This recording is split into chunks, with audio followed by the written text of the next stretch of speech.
students, welcome to Sony Academy online classes. Myself Suman Kuntal will teach you a next chapter of your science, that is nutrition in animals.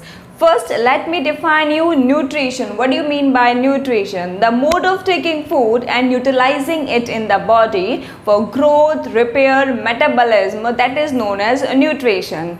जब हम खाना खाते हैं उसे हम utilise करते हैं अपनी बॉडी में. जैसे आपने देखा होगा छोटा सा बच्चा होता है वो इतना बड़ा हो जाता है. कैसे होता है? वो खाना खाता है, उसके अंदर फूड जाता है और उसको वो कुछ खाने को यूटिलाइज करता है for the growth. Body part में हमारे नए नए सेल्स बनते हैं फॉर रिपेयर. कभी हमारा कोई डैमेज सेल हो जाता है. एंड द मेटाबॉलिज्म, खाने को पचाने में. क्लियर? तो इस तरह को हम क्या कहते हैं? न्यूट्रिशन कहते हैं. The mode of taking food and utilising it in the body for growth, repair and metabolism and also repairing of damaged cell, that is known as nutrition. Clear? In this chapter we'll focus only mainly on the animals nutrition. Clear? Now the sources of food of animals. In this class we'll focus on the sources of food of animals. Mainly we have three types of animals, like suppose herbivorous animals who eat only plants, who sustain their life by eating plants, that is known as herbivores. I know might be you have read all these terms before in your earlier classes. Next is your carnivorous, those who eat only meat, they are known as carnivores. Those animals who eat meat known as carnivores. Omnivores who eat both plants and animals, they are known as omnivores. Like suppose if I consider human being, the human being will come in which category? Human will come in this omnivores category, because you will found human being those who eat plants and animals also. Clear? So now we have clear the basic three terms of the sources of food of animal. Next proceed to your main terms. देखा होगा आपने कि हम human being हैं. अगर हम human being की बात ना करें और भी हमारे पास बहुत सारे एनिमल्स होते हैं, हम उनकी स्टार्टिंग की किसी भी एनिमल को हम कैटेगराइज करें कि वो खाना खाते हैं, फिर वो जाता है नीचे, डाइजेस्ट होता है, एब्जॉर्प्शन होता है, फिर एसिमिलेशन होता है, then the waste is being removed out from the body, that is known as egestion. Clear? अब कोई भी एनिमल है वो खाना किस तरह से खाता है, किस तरह से उसको यूटिलाइज करता है, उसको हम बेसिकली इस क्लास में हम पढ़ेंगे. तो हमारा फर्स्ट है इंजेशन. इंजेशन क्या होता है कि जैसे हम अपने माउथ का इस्तेमाल करते हैं खाना को खाने के लिए, तो ऐसे ही हमारे अर्थ सरफेस पे जितने भी एनिमल्स हैं वो उनके तरह तरह के पार्ट्स जो हमारे खाने को इंजेस्ट करने में, अंदर ले जाने में हेल्प करते हैं, that is known as ingestion. Clear? The process of taking food into the body, the process of taking food into the body, the part is known as, the process known as ingestion. Clear? हमारे लिए हमारा mouth क्या कर रहा है? हमारे ingestion के लिए हेल्प कर रहा है. वैसे ही हमारे बहुत सारे अलग अलग एनिमल्स हैं, उनके लिए अलग अलग पार्ट होते हैं खाने को अंदर ले जाने के लिए. जैसे कि मैंने यहाँ पे आपको लिख रखा है फ्रॉग, जो अपनी बहुत लंबी क्लेफ्ट टंग को इस्तेमाल करता है खाने को अंदर मुंह में लेके जाने के लिए. लिजार्ड लॉन्ग टंग, आपने देखा होगा कोई भी मच्छर होता है वो तुरंत अपनी जीभ निकालती है बाहर, उसको खाने को ले लेती है. नेक्स्ट आपने देखा होगा आपके ईगल क्या करती है? ईगल अपनी बहुत लंबी हुक्ड, मतलब कि इस तरह की जो उसकी बीक होती है उसको वो खाने को अंदर लेने के लिए इस्तेमाल करती है. Next is your butterfly. Butterfly क्या करती है? उसकी लॉन्ग ट्यूब होती है. जैसे कि आपने कभी मच्छर देखा होगा, मच्छर की एक लंबी सी टंग, एक लंबी सी ट्यूब होती है, वो हमारे बॉडी के अंदर पेनिट्रेट करता है, हमारे ब्लड को सक करता है. क्लियर? ऐसे ही हमारी बटरफ्लाई की होता है. लॉन्ग फीडिंग ट्यूब होती है, वो क्या काम करती है? उसको किसी फ्लावर के पास जाती है, उस फ्लावर के से जो पेटल्स होते हैं उसके जो उस पर अपना जो लॉन्ग फीड उस पर इंसर्ट करती है, वहाँ से पूरे नेक्टर को, पूरे जूस को उसमें से सक कर लेती है और उसको वो अपने फूड में, अपने अंदर, इस बॉडी के अंदर उसे यूज़ कर लेती है। क्लियर? तो ये क्या हो गया हमारा injection. Clear? Injection is the process of taking food into the body, that is known as injection. Next come to digestion. Clear? अब हमने खाना तो खा लिया, नेक्स्ट योर डाइजेशन स्टार्ट। अब अलग अलग एनिमल्स हैं, उनके अंदर बहुत तरह तरह के वैरायटीज़ हैं, आपके सिलेबस में नहीं है।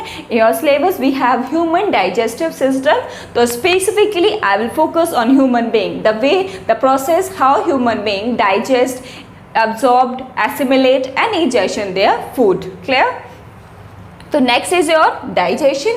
डाइजेशन का मतलब क्या होता है, हम जैसे हमारा digestion is start from a mouth. क्यों? क्योंकि हम उसे च्यू करते हैं, ग्राइंड करते हैं, और हमारा जो सैलिवरी ग्लैंड, सलाइवा जो थूक होता है, it also helps in digestion of food itself from the mouth. So your digestion starts from your mouth and your the next term is digestion means digestion. जितने भी बड़े बड़े जो सॉल्युबल, इनसॉल्युबल सब्सटेंसेस होते हैं, हम रोटी खाते हैं, फ्रूट्स खाते हैं, वो बड़े होते हैं, हमारी बॉडी उसको एब्जॉर्ब नहीं कर सकती है, तो we digest them into small water soluble substances.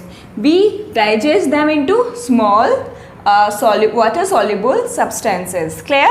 So this happens in your digestion process. Clear?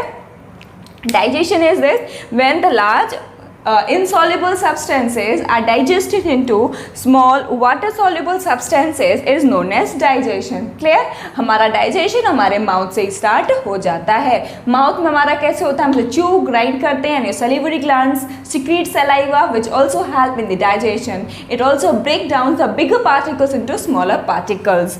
Next is your absorption. ठीक है, हमने क्या किया, हमने खाने को डाइजेस्ट कर दिया and your body start absorbing the digested food. हमारे पास हमने खाने को बहुत ही छोटे छोटे स्मॉल पार्टिकल्स में क्या कर दिया है, हमने तोड़ दिया है। तो क्या होगा, हमारी जो इंटेस्टाइन्स हैं, जैसे कि मैं आपको बता देती हूँ, ड्रॉ कर देती हूँ little bit to make you clear.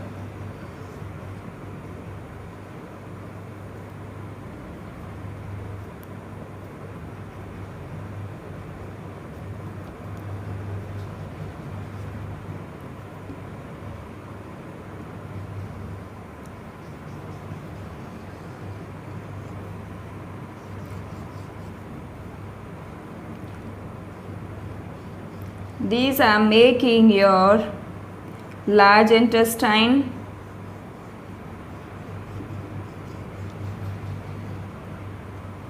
This is your large intestine. In this we have small intestine. Clear? Highly coiled structure is your intestines inside this, and here we have, this is your mouth. Suppose if I draw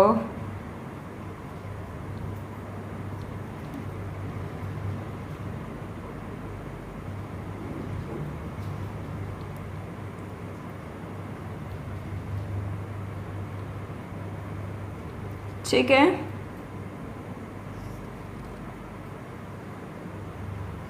ठीक है, this is your mouth from where we ingest our food and this is your oesophagus.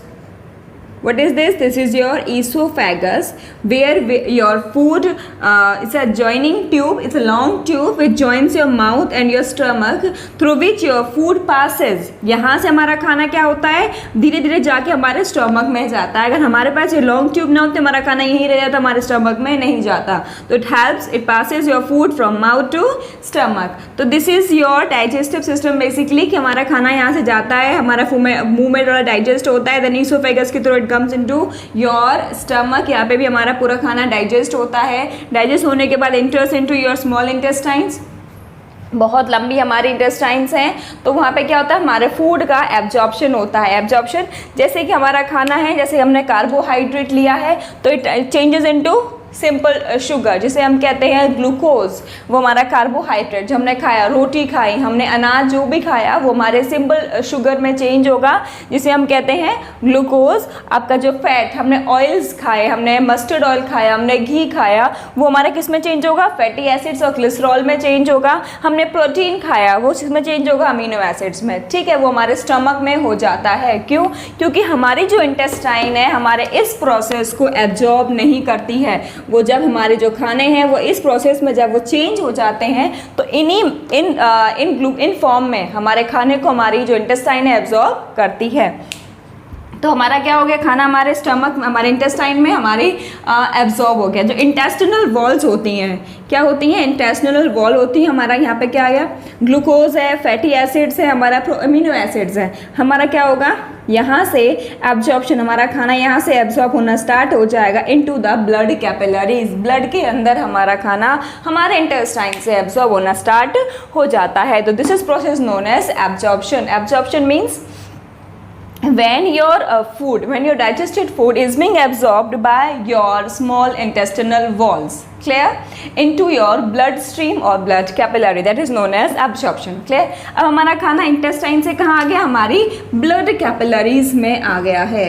कहाँ पे आ गया हमारा खाना, blood capillaries में आ गया है। देन ब्लड कैपिलरीज क्या है, blood capillaries touches each and connects to each every cell. हमारा खाना हमारी ब्लड कैपिलरीज से हमारे पूरी बॉडी में हमारा खाना क्या हो गया, डिस्ट्रीब्यूट हो गया, हमारे हर सेल के पास हमारा खाना पहुंच गया। जैसे कि प्रीवियस क्लास में we have studied about the mitochondria that is present in your cell, clear. So in mitochondria what happen, your food is being absorbed into your blood capillaries, or you can say in blood. So what happened, blood takes that digested food, it takes to each and every cell। जब वो हमारा खाना हर cell के पास पहुंच जाता है, वहाँ पे क्या होता है, हमारा माइटोकॉन्ड्रिया जो ग्लूकोज है उसको क्या करता है, चेंज करता है into energy. So this process known as assimilation. This process known as assimilation. What you have assimilation, जब आपके जो खाना है, when your digested food is being used by your body cells for energy, growth and repair, that is known as assimilation। What do you mean by assimilation? जब आपका खाना आपकी cell तक पहुंच जाता है ब्लड के द्वारा, अब उसको हमारा जो सेल है उसको वो क्या करता है, माइटोकॉन्ड्रिया और भी ऑर्गेनेलीज क्या काम करते हैं, उसको हमारे एनर्जी में, हमारी बॉडी की ग्रोथ में, हमारे रिपेयर में उसको चेंज कर देती हैं। इस तरह से हमारे क्या हो गए, हमारा जो खाना एब्जॉर्ब, हमारा इस्तेमाल, यूटिलाइज हो गया। तो that is known as assimilation, clear. अब उसके बाद क्या होता है, हमारी बॉडी हमारी रिपेयर हो गई, ग्रोथ हो रही है, ठीक है। Now the waste comes out, जो डिस्पोज होता है आपके सेल के अंदर, हमारी बॉडी के अंदर, इंटेस्टाइन के अंदर हमारा क्या हो गया, अब थोड़ा वेस्ट निकला है, तो the waste is being disposed out by the egestion process. What do you mean by, your waste is being disposed out by this egestion process, that is known as egestion, clear. हमारा जो waste है हमारी body से बाहर dispose कर दिया जाता है, that is known as egestion, clear.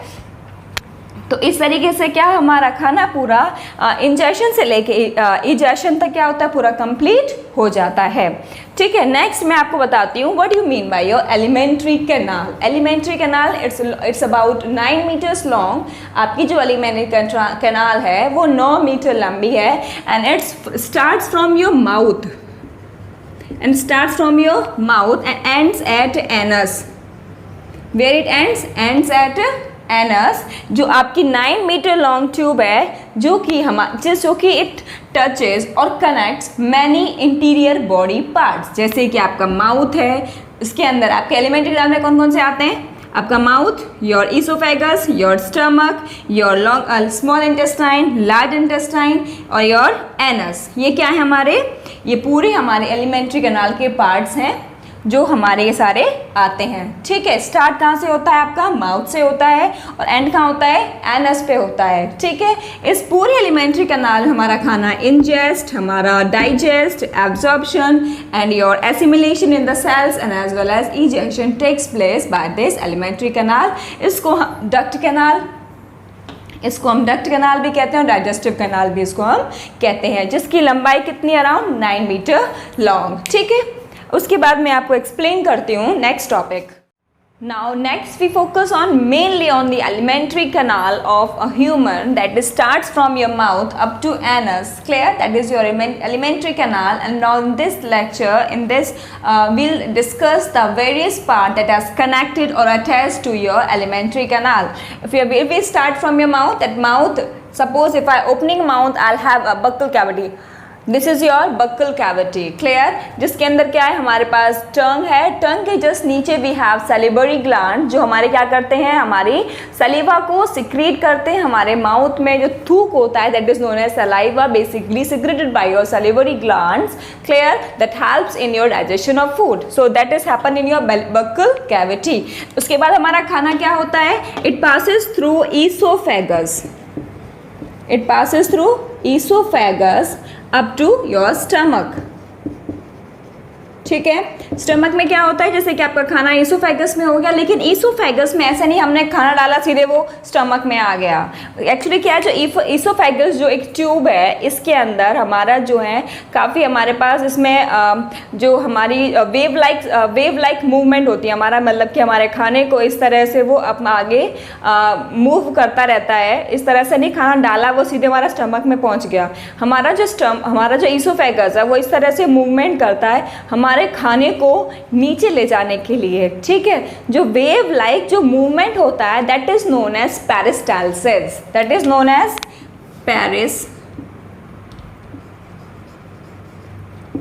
Peristalsis. ठीक है. ये मूवमेंट कहाँ होता है, हमारे ईसोफेगस में. वेव लाइक मूवमेंट होता है जो कि हमारे खाने को हमारे माउथ से हमारे स्टमक तक ले जाने के लिए हेल्प करता है. तो ये वेव लाइक मूवमेंट कहाँ होता है, that is happens in our oesophagus. That is known as peristalsis. ठीक है. पेरिस्टालसिस अगर क्वेश्चन आता है कि where does your peristalsis movement occur, तो you will have to tick your oesophagus. Correct. हमारा पेरिस्टालसिस हमारा खाना कहाँ गया, स्टमक में. हमारा जो स्टमक है और इंटेस्टाइन्स हैं दे सिक्रीट डाइजेस्टिव जूसेस.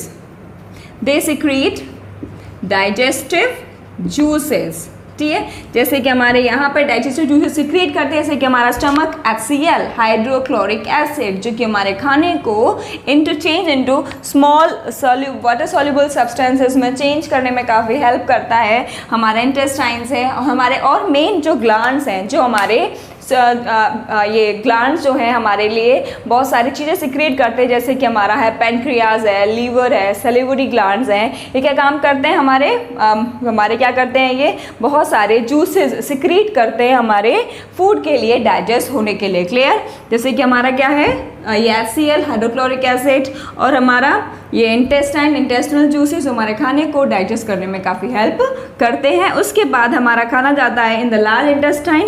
ये क्या है आपका लार्ज इंटेस्टाइन. यहाँ पे भी बहुत सारा खाने का और हमारा पानी का absorption, mainly water absorption takes place in your large intestine and your mainly food absorption takes place in your small intestine. जब हमारा सब कुछ एब्जॉर्ब हो गया, जो वेस्ट है is being extracted out by your this anus. Waste is being disposed out and the process by which waste is being disposing out that is known as egestion. So here we complete your alimentary canal by this. And in the next new lecture, we'll study about your human digestive system in detail. Clear? I hope you will study hard. Good luck and bye.